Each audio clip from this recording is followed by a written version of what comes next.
We're getting on with fixing the mess, fixing the foundations, that £22 billion black hole, our prisons bursting, Mr. Speaker, as we found out last week, nearly 1 million net migration numbers because of the Tory open borders policy.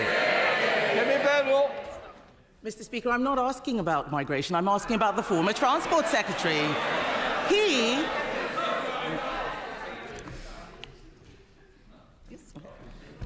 He never answers any questions. He never answers any questions. And it looks like he didn't ask his Transport Secretary any questions either. The truth is, he appointed a person convicted of fraud to the Cabinet. The first thing she did was bung hundreds of millions of pounds in pay rises to her trade union friends.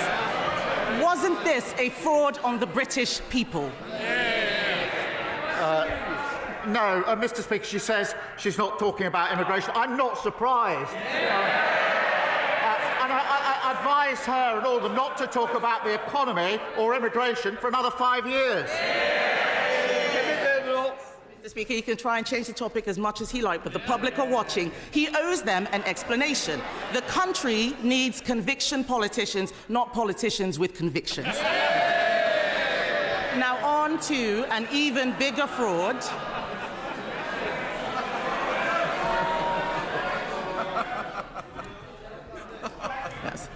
Now on to an even bigger fraud, the budget. Last week, the Prime Minister failed to repeat the Chancellor's pledge of no more borrowing and no more taxes. It is obvious that they are coming back for more.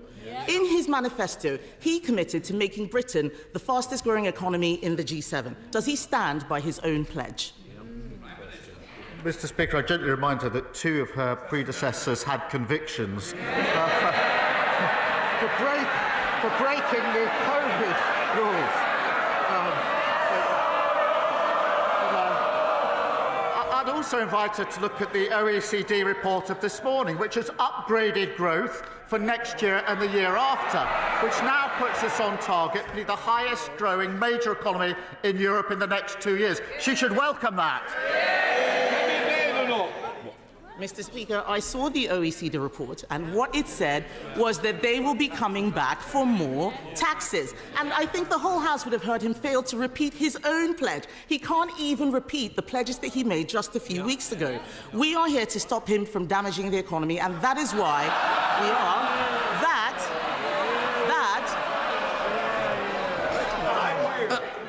I want to hear the question. Kemi Badenoch. Mr. Speaker, they are laughing the same way they all laughed during the budget when they talked about raising NI. They have no idea what people out there are dealing with. And that is why yesterday we voted against his damaging jobs tax. Even former supporters, Chef Tom Kerridge, who endorsed Labour at the election, said that the budget was catastrophic. He built a real business employing young people, unlike his cabinet of trade union stooges, CV embellishers, and an actual fraudster. None of them have ever run a business. Why, when he listened to business who are saying his budget is catastrophic? Mr. Speaker, I thought the scripted jokes were over, but we had another one about lectures about the economy from the party opposite. They broke the economy, mortgages through the roof, and a £22 billion black hole. And she talks about national insurance. She complains about the rise in national insurance week after week. But then 2 weeks ago, she says that she wouldn't reverse it. She signed trade deals, Mr. Speaker, that had farmers protesting in Whitehall. Now she pretends that she's their champion.